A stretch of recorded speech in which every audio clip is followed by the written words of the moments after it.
Good morning friends, I am HS Tradna. Welcome to my YouTube channel संज्ञान प्रतियोगी संस्था। So friends, आज हम बात करेंगे इंडियन कॉन्स्टिट्यूशन में। 5th क्लास है आज हमारी, और यदि आप चैनल पर नए हो तो प्लेलिस्ट में जाकर बाकी की क्लासें आप देखिए। आपको आरपीएससी में first grade, lecturer, professor, RAS, RP, DP और आप पटवार जो भी एग्ज़ाम आप देना चाहते हो दे सकते हो। यूपीएससी में यूपीएससी का आईएएस का पेपर आराम से आप सोल्व कर सकते हो। आपको एक सिंगल क्वेश्चन भी बाहर से देखने की आवश्यकता नहीं है। तो देखिए दोस्तों, आप पूरा पढ़ा करो, पूरा लिखा करो, नोट्स साथ के साथ तैयार करें। किसी भी टॉपिक में आपको कोई भी प्रकार की समस्या यदि आती है, तुरंत आप कमेंट लिखिए, मैं आपको तुरंत जवाब दूंगा।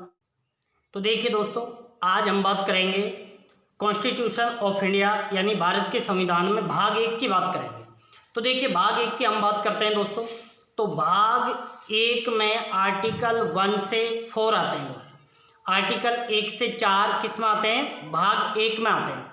तो हम यहाँ पर सबसे पहले ये देखेंगे कि संविधान में भारत का नाम क्या है। तो दोस्तों, भारत जो संविधान है उसमें भारत व इंडिया दोनों नाम मिलते हैं, ठीक है। और दूसरी बात करते हैं दोस्तों यहाँ पर, तो भारत राज्यों का संघ है, यानी भारत संघ और भारत के क्षेत्र में अंतर है दोस्तों।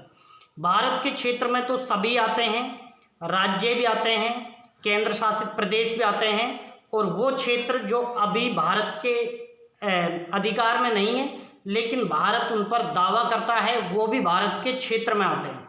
जैसे पीओके है, पाक ऑक्यूपाइड कश्मीर, पाक अधिकृत कश्मीर, तो वो दोस्तों भारत के क्षेत्र में आता है, भारत संघ में नहीं आता है। तो आपको यहाँ से बातें एक एक समझनी है कि भारत में संघ और राज्यों का कोई समझौते का परिणाम नहीं है। भारत राज्यों का संघ है, ये संघ और राज्यों में समझौते का परिणाम नहीं है। अमेरिका में समझौता हुआ है दोस्तों। अमेरिकी संविधान में क्या हुआ है? संघ और राज्यों के बीच समझौता हुआ है। वहाँ पर जो राज्य हैं वो चाहें तो अलग भी हो सकते हैं अमेरिकी संघ से, जबकि भारत में ऐसा नहीं है। भारत में कोई समझौते का परिणाम नहीं है। ये तो भारत की एक पावर के द्वारा और ये बांधे गए हैं, यानी राज्य कभी भी चाहें तो भी भारत के संघ से अलग नहीं हो सकते हैं। तो देखिए, ये फैक्ट डायरेक्टली पूछा जाएगा दोस्तों। तो आर्टिकल 1 में हम सबसे पहले बात करते हैं इंडिया अर्थात भारत बजाय राज्यों के समूह के राज्यों का क्या है? संघ है, यानी यूनियन है। यहाँ पर कनाडा का शब्द यूनियन यहाँ पर यूज लिया गया है। अमेरिका क्या है? फेडरेशन है दोस्तों, ठीक है। ये देखिए, यूपीएससी में डायरेक्ट पूछे गए हैं, ऑप्शन में दिए गए होते हैं दोस्तों, ये मैंने शामिल किए हैं। वहाँ जैसे ऑप्शन में निम्नलिखित कथनों पर विचार कीजिए, तो वहाँ पर ऑप्शनों में सीधा मिलता है भारत संघ राज्यों के बीच में कोई समझौते का परिणाम है, ऐसे लिख देते हैं वो, जबकि परिणाम नहीं है। परिणाम का मतलब तो क्या होता है? समझौता का मतलब तो कभी भी राज्य चाहे तो अलग हो सकते हैं, जबकि भारत में परिणाम मतलब समझौते का परिणाम नहीं है। भारत संघ राज्यों के बीच में कोई समझौते का परिणाम नहीं है। तो दोस्तों, वहाँ पर आपसे ऑप्शन में मिलेगा, तो यदि वहाँ पर है तो ये क्या गलत हो जाएगा? सही मान लीजिए आपसे पूछा जाएगा कि भाई भारत संघ के लिए निम्नलिखित कथनों पर विचार कीजिए और सही कथन को पहचानिए। तो दोस्तों, वहाँ पर ऐसा लिखा मिल जाए भारतीय संघ राज्यों के बीच में कोई समझौते का परिणाम है, तो दोस्तों वो गलत है, ठीक है। परिणाम समझौते का परिणाम नहीं है। वहाँ दूसरा ऑप्शन आपके सामने मिल सकता है, भारत में राज्यों को संघ से अलग होने का अधिकार नहीं है, तो ये सही है दोस्तों। संघ से अलग होने का कोई अधिकार नहीं है, कोई भी राज्य भारत के संघ से अलग नहीं हो सकता है। दोनों पॉइंट अच्छे से आप लिख लेना दोस्तों, ठीक है। इसके बाद हम आपको बता ही चुके हैं कि भारत के क्षेत्र और भारत संघ में अंतर है। भारत के क्षेत्र में तो सभी आते हैं दोस्तों। भारत के क्षेत्र में तो केंद्र शासित प्रदेश, राज्य और जिन पर भारत का दावा है वो सब आते हैं भारत के क्षेत्र में, जबकि भारत के संघ में क्या आता है? भारत राज्यों का संघ है तो उसमें राज्य आते हैं दोस्तों, ठीक है। तो देखिए, हम सबसे पहले बात करते हैं भारत के क्षेत्र की। तो भारत के क्षेत्र में 3 बिंदु आपको याद रखना है। एक तो राज्यों के क्षेत्र सारे भारत के क्षेत्र में आते हैं दोस्तों, ये दो शब्द आप समझ गए तो ये आर्टिकल समझ में आ जाएंगे। भारत के क्षेत्र का मतलब, भारतीय क्षेत्र का मतलब क्या है दोस्तों, ये बड़ा है, भारत के संघ से विस्तृत है ये। क्यों? भारत के संघ में तो केवल और केवल क्या आता है, जो राज्य हैं वो ही आते हैं, जबकि भारतीय क्षेत्र में क्या आता है दोस्तों, जो भारत के अंदर राज्य हैं वो भी आते हैं, केंद्र शासित प्रदेश, और जिन पर भारत दावा करता है कि ये क्षेत्र मेरा है तो वो भी भारतीय क्षेत्र में आता है। जबकि भारतीय संघ में केंद्र शासित प्रदेश भी नहीं आते हैं। यहाँ से क्वेश्चन पूछा गया है यूपीएससी में, ठीक है। तो देखिए क्या क्या आता है भारतीय क्षेत्र में, राज्यों के क्षेत्र, संघ के क्षेत्र, ठीक है, संघ के क्षेत्र यानी केंद्र शासित प्रदेश वगैरह वो सब। और देखिए ऐसे क्षेत्र जिन्हें किसी भी समय भारत सरकार द्वारा अधिग्रहित किया जा सकता है, ऐसे क्षेत्र जिन पर भारत का दावा है और उनको किसी भी समय भारतीय क्षेत्र में शामिल किया जा सकता है, वो क्या दोस्तों, भारतीय क्षेत्र में आते हैं। जबकि भारत संघ में, तो देखिए भारत संघ में क्या आता है, भारत संघ में केवल राज्यों को शामिल किया गया है। ये चीजें आपको समझ में आ गई होंगी। अब हम बात करते हैं आर्टिकल 2 की। तो दोस्तों आर्टिकल 2 क्या है, आर्टिकल 2 वो है, संसद को संविधान ये पावर देता है कि भारत के संघ के बाहर के क्षेत्र को, यानी भारत के संघ के बाहर का कोई क्षेत्र है उसको भारतीय संघ में शामिल कर सकती है संसद चाहे तो, ठीक है। तो देखिए आपको अनुच्छेद 2 और 3 में समझ में आना चाहिए कि जैसे मान लीजिए भारतीय क्षेत्र में तो वो शामिल है लेकिन भारतीय संघ में वो शामिल नहीं है, तो संविधान है जो संसद को क्या पावर देता है कि जो भारतीय क्षेत्र में या तो वो राज्य बने पड़े पहले से या फिर उन राज्यों का निर्माण कर सकता है। तो आर्टिकल 2 में तो बाहर के क्षेत्रों को शामिल करेगा संघ में, राज्य बना करके या पहले शामिल करके फिर राज्य का गठन कर सकता है। तो ये बात आपको समझ में आ गई होगी। या तो वो पहले से ही राज्य बना हुआ है, ठीक है, लेकिन वो भारतीय संघ में शामिल नहीं है, तो उसको क्या कर सकता है, संघ में शामिल कर सकता है पहले से ही बना हुआ है तो। या फिर उसको पहले राज्य भी बना सकता है फिर शामिल कर सकता है, या पहले उस क्षेत्र को शामिल करके फिर राज्य का गठन कर सकता है। तो ये बात आपको समझ में आ गई होगी। लेकिन आर्टिकल 3 क्या है दोस्तों, आर्टिकल 3 केवल इतना है कि जो भारत का संघ है, अब आपको ये बात तो क्लियर हो गई होगी, भारत का संघ और भारतीय क्षेत्र। भारतीय क्षेत्र तो वो है जिन पर जो मतलब भारत के संघ में शामिल नहीं है, लेकिन क्या है, भारत उन पर दावा करता है, ठीक है, भारत उन पर क्या करता है, दावा कि ये क्षेत्र हमारे हैं। तो उनको आर्टिकल 2 के तहत ही राज्य बना सकता है और संघ में शामिल कर सकता है। जबकि आर्टिकल 3 में क्या है दोस्तों, आर्टिकल 3 में यह है कि भारत के जो संघ है ना उसके अंदर के क्षेत्र को, अंदर जैसे मान लीजिए एक राज्य है तो उससे 2 राज्य बना सकता है, 2 राज्य बना सकता है, 3 राज्य भी बना सकता है, राज्यों का नाम चेंज कर सकता है, नाम बदल सकता है, अंदर का जो संघ का है वो। और आर्टिकल 2 में भारत का क्षेत्र तो है लेकिन उसको संघ में शामिल कर सकता है, यानी बाहर का क्षेत्र, ठीक है।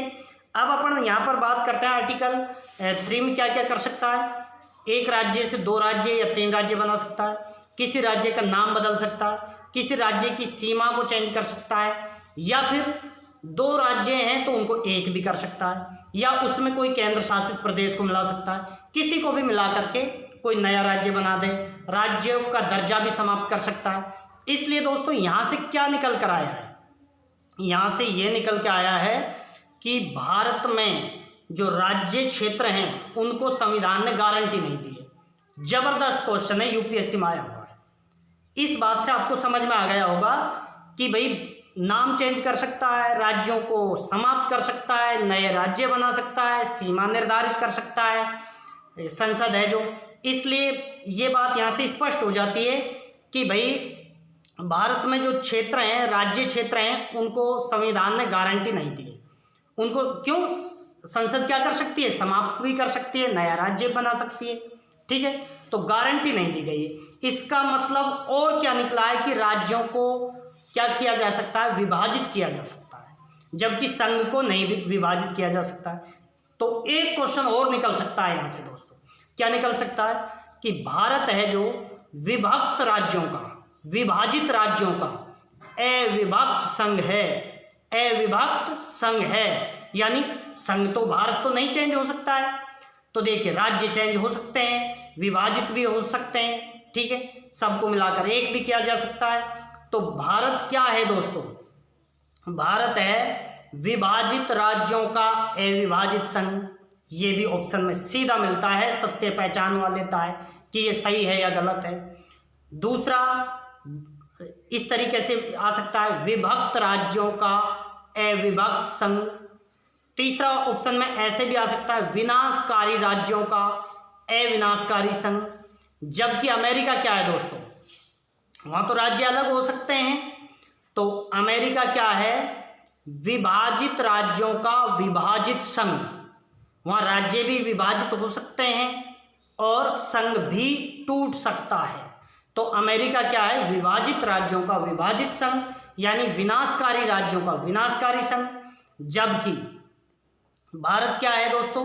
भारत है अविभक्त विभाजित राज्यों का अविभाजित संघ। ये आपको समझ आ गया होगा। तो अब हम आर्टिकल 2, पहला आर्टिकल तो आपको समझ ही आ गया होगा। इसमें क्या है? भारत के संघ के बारे में और भारत के क्षेत्रों के बारे में है, ठीक है। आर्टिकल 2 की हम बात करते हैं दोस्तों। तो देखिए, संसद को शक्ति दी गई है कि वो भारतीय संघ के बाहर के क्षेत्रों को संघ में शामिल कर सकता है। भारत के संघ के बाहर यानी भारतीय क्षेत्र तो हैं, उनको शामिल कर सकता है, ठीक है। और कोई भारतीय संघ भी नहीं है तो किसी को जीत कर भी शामिल कर सकता है, किसी अन्य देश को जीत कर भी शामिल कर सकता है। तो आर्टिकल 2 तो क्या देता है? जो भारतीय संघ के बाहर के राज्यों को शामिल कर सकता है, बाहर के क्षेत्रों को शामिल कर सकता है। अर्थात संघ के बाहर के क्षेत्रों को नया राज्य बना सकती है, या पहले से ही राज्य का दर्जा प्राप्त है तो उसको शामिल कर सकता है। यदि पहले से ही राज्य का दर्जा प्राप्त है तो उसे संघ में मिला सकती है। तो ये आर्टिकल 2 कहता है दोस्तों, ठीक है। आगे हम बात करते हैं आर्टिकल 3। तो आर्टिकल 3 तो क्या है दोस्तों? संघ के अंदर की बात है, यानी संघ के अंदर ही नए राज्यों का निर्माण कर सकता है। कोई राज्य है तो उसको राज्य का दर्जा भी छीना जा सकता है, सीमा का निर्धारण किया जा सकता है, किसी राज्य की सीमा बढ़ाई जा सकती है, घटाई जा सकती है, ठीक है, ये सारा है। तो देखिए, भारतीय संघ के अंदर ही नए राज्य का गठन, नामकरण या राज्यों का दर्जा समाप्त करने की शक्ति किसके पास है दोस्तों? संसद के पास। ये शक्ति किसने दी है? इंडियन कॉन्स्टिट्यूशन में। आगे देखिए, ये सीधे सीधे पूछे जा सकते हैं, आर्टिकल 3 से संबंधित कौन सा कथन असत्य है या कौन से कथन सत्य हैं, कूट आ जाते हैं। तो दोस्तों आर्टिकल 3 के अंदर संसद किसी राज्य का क्षेत्र बढ़ा सकता है दोस्तों, बिल्कुल बढ़ा सकता है, ये संघ के अंदर की बात है। और क्षेत्र घटा सकता है, बिल्कुल राज्य का क्षेत्र घटा भी सकता है।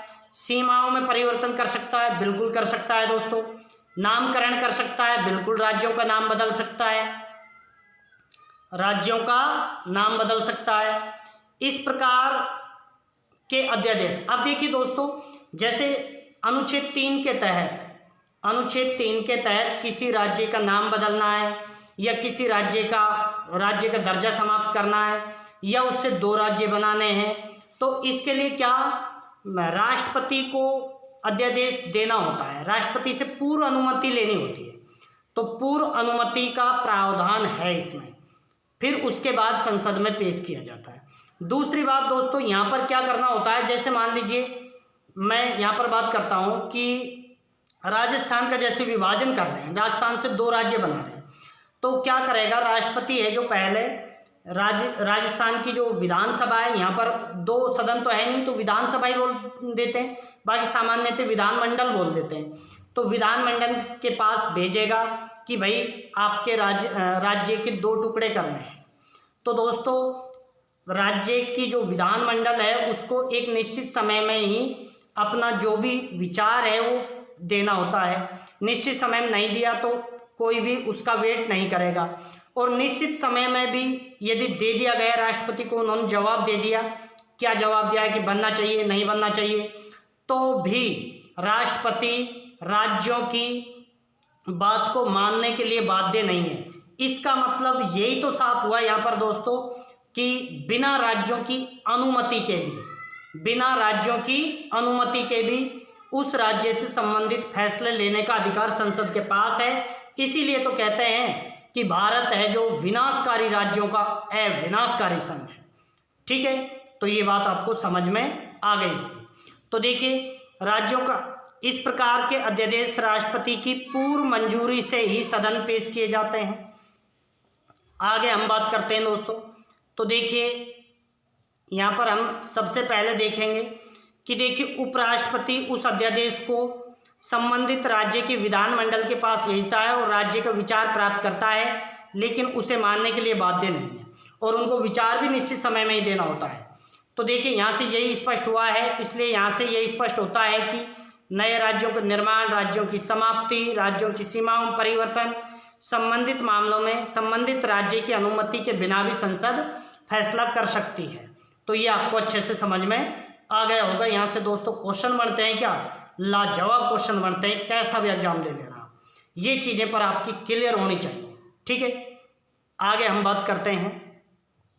तो देखिए, अतः ये कथन सीधा सीधा क्वेश्चन के रूप में आता है, अतः भारत विभक्त राज्यों का क्या है? अविभक्त संघ। अतः भारत विभाजित राज्यों का क्या है? अविभाजित संघ। अतः भारत विनाशकारी राज्यों का क्या है? अविनाशकारी संघ। आ गया होगा आपको समझ में। अच्छा, अब देखिए, अनुच्छेद 4 में बस इतनी सी बात की गई है कि आर्टिकल 2 और आर्टिकल 3 के तहत राज्य है जो क्या करता है, आर्टिकल 2 के 3 तो भारत संघ के बाहर के क्षेत्रों को शामिल कर सकता है, उनका नाम बदल सकता है, नए राज्यों का गठन कर सकता है, बाहर वाले राज्य जो संघ से बाहर है। आर्टिकल 2 जो संघ के अंदर है उससे संबंधित बात है। तो दोस्तों, इनके संबंध में मतलब कोई भी संविधान संशोधन की आवश्यकता नहीं है, साधारण विधि से संशोधन किया जा सकता है। अनुच्छेद 368 के तहत संशोधन करने की कोई आवश्यकता नहीं है, ये बात की गई है। तो देखिए, अनुच्छेद 4, अनुच्छेद 2 व 3 के अंतर्गत किए गए परिवर्तन संविधान के अनुच्छेद 368 के तहत संशोधन नहीं माना जाएगा, अर्थात इस तरह का कानून साधारण विधायक प्रक्रिया द्वारा भी पारित किए जा सकते हैं। यानी इस तरीके के जो परिवर्तन कर रहा है संसद, उसमें अनुच्छेद 368 के तहत संविधान संशोधन की जरूरत नहीं है, साधारण बहुमत से भी इस प्रकार के कानून बनाए जा सकते हैं।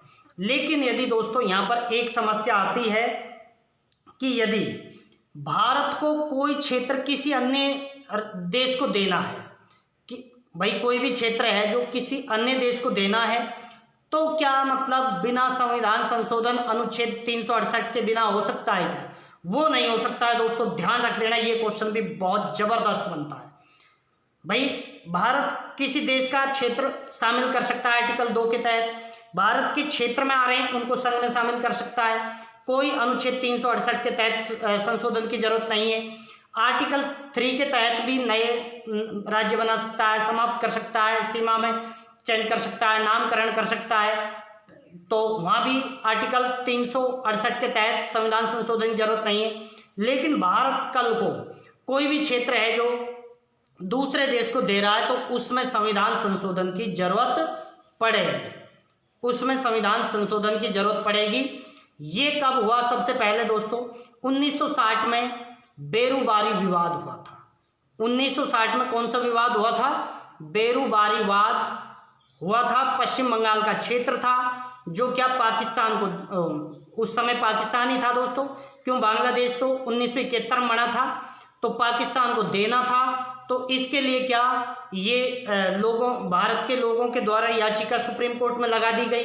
तब वहाँ पर सुप्रीम कोर्ट का फैसला आया कि भाई आप बिना अनुच्छेद 368 के संविधान संशोधन किए बगैर आप उस भारत के क्षेत्र को किसी दूसरे देश को नहीं दे सकते हो। ठीक है, तो इस तरीके के केसेज में आर्टिकल 368 के तहत संविधान संशोधन की जरूरत पड़ती है। आगे हम बात करते हैं दोस्तों। तो ये आपको चारों आराम से समझ में आ गए होंगे। तो देखिए, संसद को यह अधिकार भी दिया गया है कि भारत अपने खुद के क्षेत्र को दूसरे देश को सौंप सकता है, लेकिन इसके लिए आर्टिकल 368 के तहत अमेंडमेंट करना होगा। ये बात आपको समझ में आ गया होगा। अब दोस्तों हम भाग 1 से संबंधित जितने भी संविधान संशोधन हुए हैं वो देखने पड़ेंगे हमें। भाग जो पार्ट 1 है, ये 4 ही अनुच्छेद आते हैं दोस्तों। भाग 1 आपका कंप्लीट हो गया, लेकिन इससे संबंधित जितने भी राज्य नए बनाए गए, तो संविधान संशोधन भी हुए हैं, वो सारे हम यहाँ पर देखेंगे। ठीक है, तो देखिए हम सबसे पहले देखते हैं पहला संविधान संशोधन 1951। तो पहला संविधान संशोधन 1951 किस लिए हुआ था दोस्तों? ये किया गया था कि संपत्ति के अधिकार को समाप्त करने के लिए। संपत्ति के अधिकार को क्या किया गया, इसके तहत समाप्त किया गया था। और ये आपको यहाँ पर ध्यान रखना है कि संपत्ति का अधिकार को समाप्त करने के लिए या पिछड़ी जातियों से संबंधित कोई भी उन्नति का कार्य करने के लिए ये किया गया था।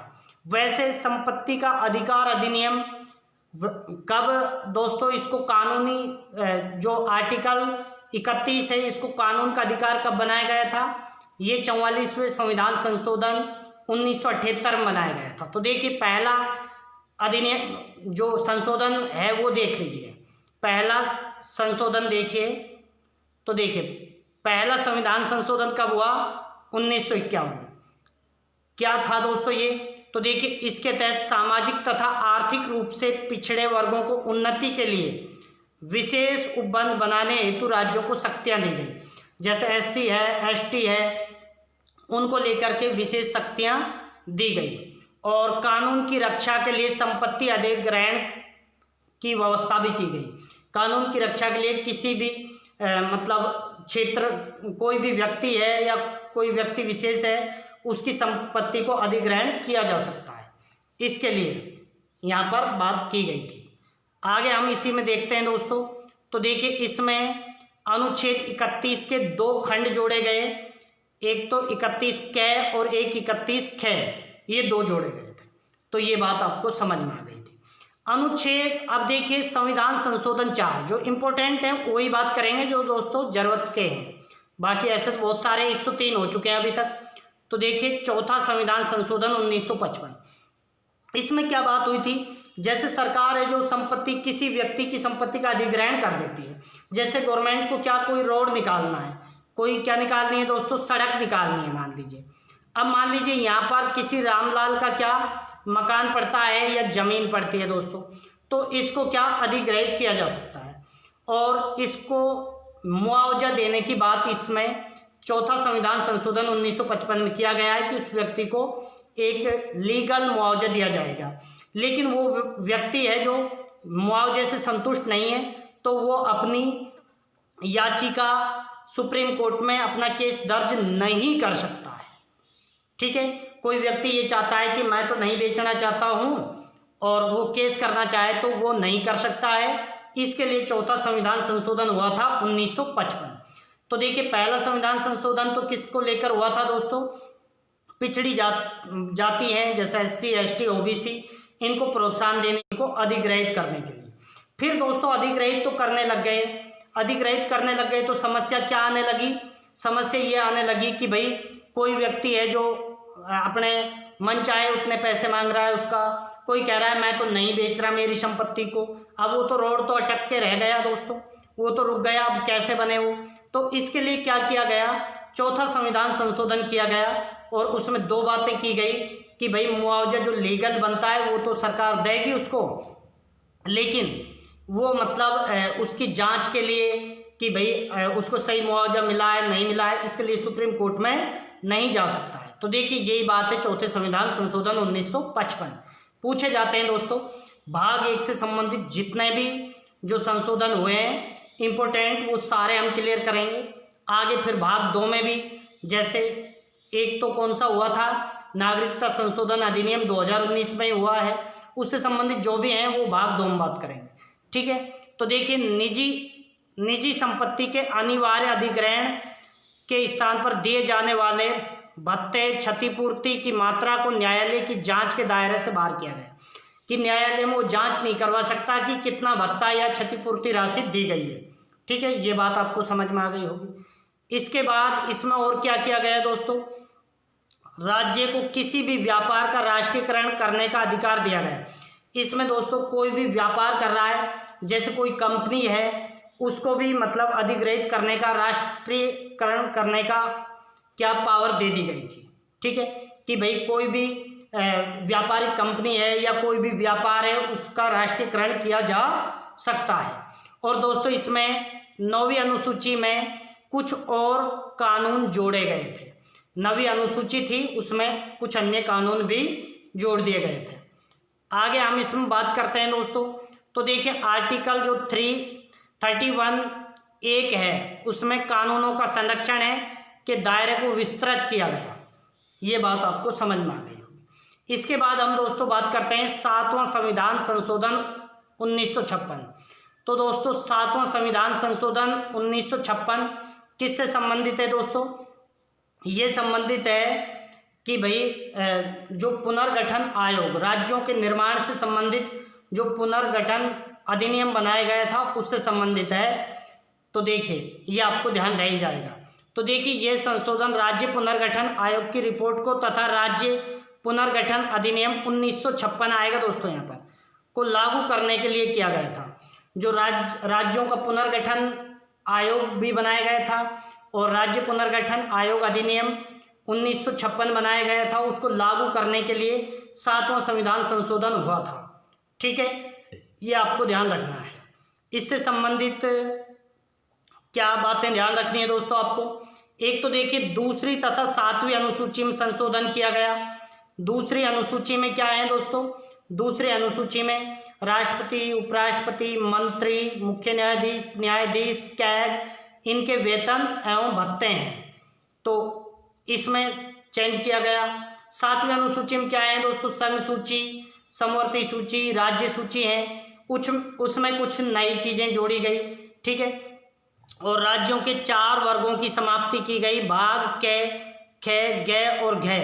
दोस्तों उस समय क्या कुछ राज्य भाग कै में डाल रखे थे, कुछ खे में डाल रखे थे, कुछ गे में, और अंडमान निकोबार को घे में डाला हुआ था। ठीक है, तो इनके जो अलग अलग वर्ग बना रखे थे, इनकी समाप्ति की गई 7वां संविधान संशोधन के तहत। और दोस्तों 14 राज्य और 6 केंद्र शासित प्रदेशों को मंजूरी दी गई। तो दोस्तों 7वां संविधान संशोधन 1956 राज्यों के पुनर्गठन अधिनियम को लागू करने के लिए किया गया। इसमें राज्यों को अलग अलग वर्गों में जो बांट रखा था, कै, खे, गे, घे में, वो समाप्त कर दिया गया। और 7वां संविधान संशोधन 1956 के तहत कितने, ये क्वेश्चन पूछा जाता है दोस्तों कि भाई राज्यों का वर्गीकरण कै, खे, गे, घे ये कब समाप्त किया गया, तो 7वां संविधान संशोधन 1956 के तहत। बात करते हैं पुनर्गठन आयोग अधिनियम कब का है, तो ये 1956 को, इसी को लागू करने के लिए 7वां संविधान संशोधन किया गया था। उसके बाद दोस्तों कि भाई जैसे ही राज्य पुनर्गठन अधिनियम लागू किया गया, उस समय कितने राज्य और कितने केंद्र शासित प्रदेश थे, तो दोस्तों उस समय 14 राज्य और 6 केंद्र शासित प्रदेश थे। ये आपको बात ध्यान रखनी है। आगे हम बात करते हैं इससे संबंधित दोस्तों, ये काफी विस्तृत है। तो देखिए उच्च न्यायालयों के न्याय क्षेत्र का विस्तार संघ शासित प्रदेशों तक किया गया, कि जो उच्च न्यायालय हैं वो अपना फैसला केंद्र शासित प्रदेशों से संबंधित भी देंगे।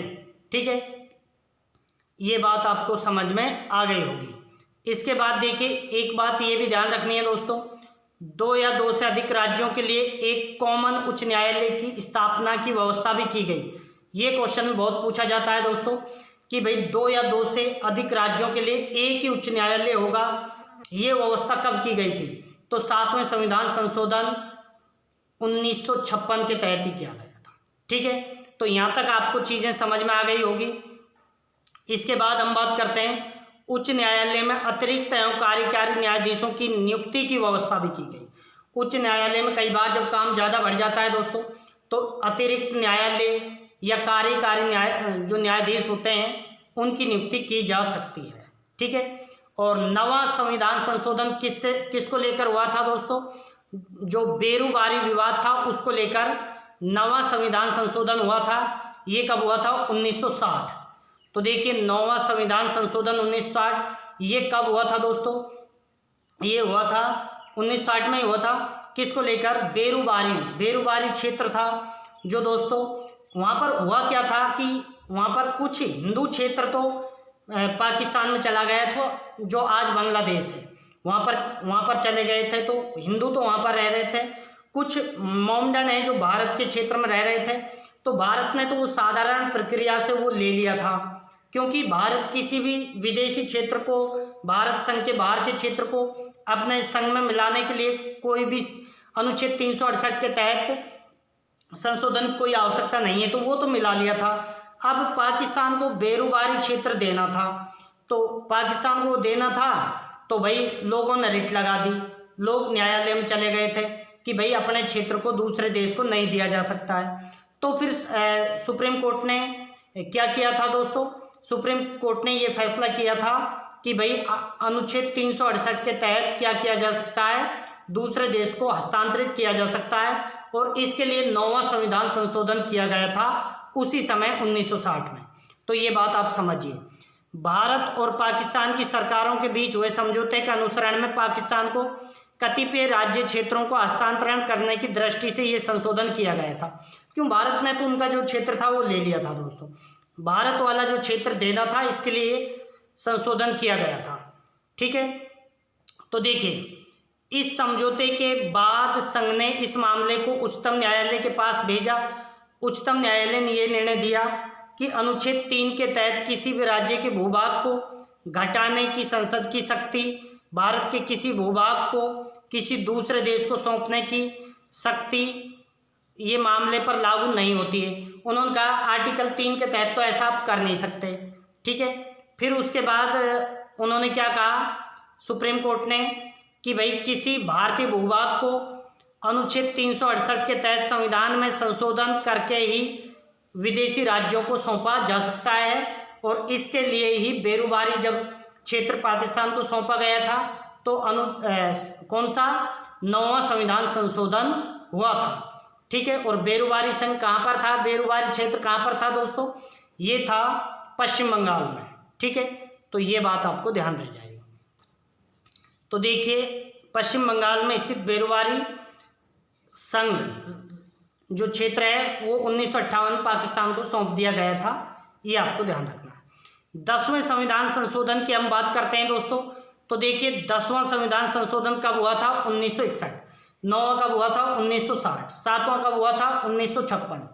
चौथा कब हुआ था? 1955। पहला कब हुआ था? 1951। ये पूछे जाते हैं दोस्तों, यहाँ से ध्यान रखना है आपको। तो इसमें जो दादर एवं नगर हवेली थी वो क्या विदेशी क्षेत्र थे उस समय विदेशी क्षेत्र थे, तो इनको भारतीय संघ में मिलाया गया था ये संविधान संशोधन करके 1961। तो देखिए दादर और नगर हवेली को भारतीय संघ में जोड़ा गया। तो आपसे पूछा जाता है कि भाई दादर एवं नगर हवेली को कौन से संविधान संशोधन के तहत भारतीय संघ में मिलाया गया? तो ये 10वां संविधान संशोधन 1961 के तहत। अब अपन बात करते हैं 11वें संविधान संशोधन की दोस्तों। तो देखिए 11वां संविधान संशोधन भी कब हुआ था? 1961। तो दोस्तों इसमें जो उपराष्ट्रपति है उसके निर्वाचन की जो प्रक्रिया थी उसको थोड़ा बदला गया था। तो देखिए उपराष्ट्रपति के निर्वाचन प्रक्रिया में बदलाव किए गए। इसमें संसद के दोनों सदनों की संयुक्त बैठक की बजाय निर्वाचन मंडल की व्यवस्था की गई। उस समय तक क्या था दोस्तों? 11वां संविधान संशोधन 1961 से पहले क्या होता था? उपराष्ट्रपति का जो चुनाव होता था वो संयुक्त अधिवेशन बुलाया जाता था और वहाँ पर उपराष्ट्रपति को चुन लिया जाता था। अब क्या होता है दोस्तों?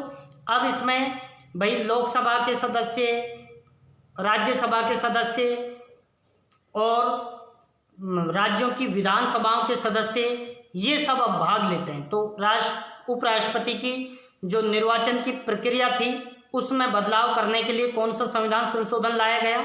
11वां संविधान संशोधन 1961। और 1961 में 10वां संविधान संशोधन लाया गया था जो दादरा एवं नगर हवेली को भारत संघ में मिलाने के लिए। तो देखिए ये आपको मैं बता ही चुका हूँ। अब हम बात करते हैं 12वां संविधान संशोधन। तो दोस्तों 12वां संविधान संशोधन भी गोवा, दमन, दीव इनको भारत संघ में मिलाने के लिए किया गया। यहाँ पर ये क्वेश्चन सीधा पूछा जाता है कि भाई गोवा, दमन एवं दीव को, गोवा वैसे कब बना था, पूर्ण राज्य का दर्जा तो कब मिला था गोवा को दोस्तों, पूर्ण राज्य का दर्जा तो 1987 में मिला था, लेकिन मिला पहले लिया था कब, 1961 में। 12वां संविधान संशोधन भी कब हुआ था दोस्तों, 1961 में। तभी गोवा, दमन और दीव को भारतीय संघ में मिला लिया गया था, शामिल कर लिया गया था। ठीक है, तो ये भी आपको अच्छे से समझ में आ गया होगा। अब हम बात करते हैं 13वां संविधान संशोधन। तो 13वां संविधान संशोधन किस लिए हुआ था दोस्तों, 13वां संविधान संशोधन हुआ था, नागालैंड को राज्य बनाया गया था दोस्तों। नागालैंड को कब राज्य बनाया गया था दोस्तों, 1962 में। तो आपको देखिए यहाँ पर एक बात ध्यान देनी है कि भाई 14 राज्य तो पहले ही थे, 1956 तक 14 राज्य, 6 केंद्र शासित प्रदेश थे। अब उसके बाद बॉम्बे प्रांत से 2 राज्य बने थे। ये कब बने थे, 1 मई 1960 को। एक तो मराठी भाषा के हिसाब से तो महाराष्ट्र बन गया था, गुजराती भाषा के हिसाब से गुजरात बना था। तो दोस्तों 1960 में मिला 2 राज्य बना दिए गए थे। तो कितने राज्य बढ़ गए, एक ही तो राज्य बढ़ा था, क्योंकि दोस्तों 14 राज्य थे पहले ही। तो बॉम्बे भी एक राज्य था, बॉम्बे भी एक प्रांत था। तो महाराष्ट्र को तो 14वां राज्य ही माना गया, क्यों, बॉम्बे से 2 राज्य बने थे, तो इसको तो 14वां ही माना गया। और 15वां राज्य कौन सा बना दोस्तों, 15वां राज्य बना था गुजरात। तो 15वां राज्य कब बना था, 1960 में। जबकि 15वां हो गया। 16वां राज्य कब बना था दोस्तों, 16वां राज्य बना था 1962 में। और ये 16वां राज्य कौन सा बना था, नागालैंड। ठीक है, तो देखिए 13वां संविधान संशोधन 1962 में हुआ था और नागालैंड को राज्य का दर्जा प्राप्त किया गया और विशेष उपबंध भी दिए गए थे दोस्तों। तो ये कब बना था, 1962 में। अब देखिए हम बात करते हैं 14वां संविधान संशोधन किसको लेकर किया गया था दोस्तों, पुदुचेरी को लेकर, क्योंकि पुदुचेरी पर भी किसका अधिकार था उस समय फ्रांसीसियों का अधिकार था। तो भारतीय संघ में मिलाने के लिए 13वां किसको लेकर हुआ था दोस्तों, 13वां नागालैंड को पूर्ण राज्य बनाने के लिए। 14वां किसको लेकर हुआ था दोस्तों, 14वां पुदुचेरी को भारतीय संघ में मिलाने के लिए। तो ये आपको ध्यान रखना है। ठीक है, अब हम बात करते हैं और 14वें संविधान संशोधन के तहत ही क्या हुआ था दोस्तों, जैसे हिमाचल प्रदेश, मणिपुर, त्रिपुरा, गोवा, दमन, दीव तथा पुदुचेरी के विधानमंडल तथा मंत्री परिषद की व्यवस्था की गई। इन सब में विधानमंडल और मंत्री परिषद की क्या की गई, व्यवस्था की गई। उस समय तक ये राज्य नहीं बने थे दोस्तों। ठीक है, ये आपको ध्यान रखना। हम बात करते हैं 17वां संविधान संशोधन 1964। ये किस लिए किया गया था दोस्तों, कि भाई ये किसके लिए किया गया था कि भाई जैसे किसी भी व्यक्तिगत संपत्ति का अधिग्रहण किया गया है तो उसको बाजार मूल्य के बराबर कीमत मिलनी चाहिए। जैसे उस समय मान लीजिए किसी की ज़मीन ली गई तो उसकी बाजार कीमत मान लीजिए 10 लाख रुपए है, तो इतनी यदि नहीं दी जाती है तो फिर अधिग्रहण प्रतिबंधित कर दिया गया था। इसके लिए 17वां संविधान संशोधन 1964 हुआ था। इसके बाद हम बात करते हैं दोस्तों, और इसमें 9वीं अनुसूची में यहाँ पर 44 और अधिनियम जोड़ दिए गए थे। ठीक, इसके बाद हम बात करते हैं 18वां संविधान संशोधन 1966। दोस्तों इसमें क्या हुआ था, जैसे नागालैंड कौन सा राज्य बन गया था, 16वां राज्य, गुजरात 15वां राज्य। तो दोस्तों इसमें क्या हुआ था, पंजाब प्रांत था एक ही, यानी पंजाब राज्य था। तो पंजाब में भी क्या किया, हिंदी भाषा और पंजाबी भाषा के आधार पर 2 राज्य बनाए गए। एक तो पंजाब राज्य रख दिया गया था और एक हरियाणा राज्य रख दिया गया था। तो दोस्तों यहाँ पर हरियाणा कौन से नंबर का राज्य बना था, 17वें नंबर का। 15वें नंबर का तो कौन बन गया था, 1960 में गुजरात बन गया था। क्यों, बॉम्बे प्रांत से महाराष्ट्र और गुजरात टूटे थे। 16वें नंबर का नागालैंड बन गया था 1962 में, जब संविधान संशोधन हुआ था उसके तहत। फिर 1966 में 18वां संविधान संशोधन हुआ था, उसके तहत पंजाब प्रांत से पंजाब तो वही रह गया राज्य जो पहले था, तो यहाँ पर 17वां राज्य हरियाणा निकल के आया। ठीक है दोस्तों, जब भी कोई एक राज्य से दो राज्य टूट रहे हैं तो एक तो वही रह जाता है दोस्तों, जो पहले से ही पंजाब तो था ना, तो वो तो 14 में गिनती थी उसकी, तो यहाँ पर 17वां राज्य हरियाणा बना था। कब? 1966 में। ये पूछे जाते हैं दोस्तों। तो देखिए इसमें यह स्पष्ट किया गया है कि संसद की नए राज्यों के निर्माण की शक्ति का अर्थ ये भी है कि संसद किसी दूसरे राज्य या संघ शासित प्रदेश के किसी भाग को किसी दूसरे राज्य या संघ शासित प्रदेश के साथ जोड़कर राज्य बना सकती है। कैसे? जैसे चंडीगढ़ क्या था? केंद्र शासित प्रदेश बना दिया गया था, जो दोनों की राजधानी बना दी गई थी, पंजाब और हरियाणा की, और पंजाब व हरियाणा अलग अलग राज्य बना दिए गए थे। तो 17वां राज्य यहाँ पर कौन सा बना था दोस्तों? 17वां राज्य बना था 18वें संविधान संशोधन के तहत हरियाणा बना था, पंजाब प्रांत से टूट करके। तो ये आपको यहाँ पर ध्यान रखना है।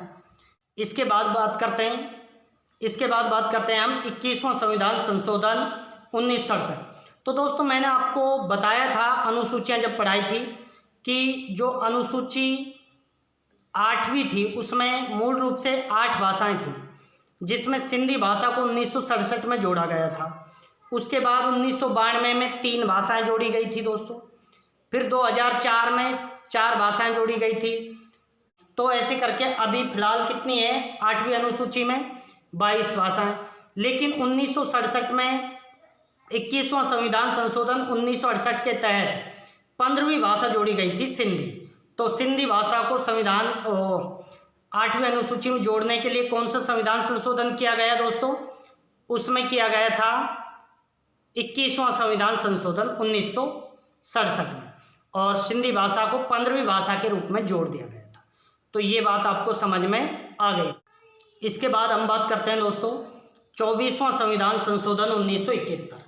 अभी हमने 21वां संविधान संशोधन 1967 पढ़ा था 67, जिसमें सिंधी भाषा को क्या किया गया था दोस्तों? 8वीं अनुसूची में जोड़ा था 15वीं भाषा के रूप में। 14 तो पहले ही थी। ठीक है, तो दोस्तों अब 24वां संविधान संशोधन 1971 हुआ। इसमें क्या किया गया दोस्तों कि भाई संसद को यह अधिकार दिया गया कि भाई जो संविधान है उसमें पूरे में संशोधन कर सकता है। संविधान पूरे में क्या कर सकती है? संशोधन कर सकती है। 368 में संशोधन करके मौलिक अधिकारों में भी क्या कर सकती है? संशोधन कर सकती है। ये किया गया था, तो ये बात आपको ध्यान रखनी है। तो देखिए संसद को ये शक्ति दी गई कि वो अनुच्छेद 13 और 368 में संशोधन करके मौलिक अधिकार सहित संविधान के किसी भी भाग में संशोधन कर सकती है। ये संसद को शक्ति दी गई 24वें संविधान संशोधन के तहत। और यहाँ पर संविधान संशोधन विधेयक पर राष्ट्रपति को मंजूरी देने के लिए बाध्य कर दिया गया कि कोई भी संविधान संशोधन करे, यदि करता है तो आज राष्ट्रपति बाध्य है। सरकार चाहे जो भी संशोधन कर सकती है। तो ये किसका परिणाम था दोस्तों? 24वां संविधान संशोधन 1971 का। पहले क्या होता था, कई बार राष्ट्रपति है जो मंजूरी नहीं देता था, तो ये 24वां संविधान संशोधन 1971 में यही किया गया। अब राष्ट्रपति क्या है? बाध्य है कोई भी संविधान संशोधन करने। तो देखिए दोस्तों आज हमने भाग 1 पूरा पढ़ा है। 4 अनुच्छेद हैं वो अच्छे से आपको समझाए हैं। उसके बाद भाग 1 से संबंधित अभी पूरा गठन नहीं हुआ है, सभी राज्यों का गठन हो जाएगा सारे संशोधनों के साथ, तब हमारा भाग 1 कंप्लीट हो जाएगा। तो दोस्तों आज हम इतना ही करते हैं। कल हम बाकी राज्यों के गठन की बात करेंगे कि भाई कौन से राज्य कौन से संविधान संशोधन के तहत जुड़े थे, और भाग 1 से संबंधित अन्य संशोधनों की कल हम बात करेंगे। ठीक है दोस्तों, तो देखिए आपको पढ़कर बहुत मज़े आए होंगे, क्योंकि ये सारी चीज़ें कोई अन्य तो करवाने वाला है नहीं, और आपको क्रमागत पूरे संविधान की क्लासें मिलेंगी। तो दोस्तों इनको साथ के साथ लिख लेना, और आप थोड़ा सा मेमोराइज कर लिया करो, चीज़ें आपको साथ के साथ तैयार हो जाए। वीडियो को शेयर करते रहें, चैनल को सब्सक्राइब करें, और अपने हर बंदा जो भी मेरा बेहतरीन स्टूडेंट है वो क्या करेगा दोस्तों, कमेंट करके बताएगा कि सर हमें ये समस्या है या समस्या नहीं है। तो भी आप एक बार लाइक ज़रूर करोगे। और दोस्तों हर बंदा 10 अन्य स्टूडेंट को वीडियो शेयर करेगा। थैंक यू दोस्तों, जय हिंद जय भारत।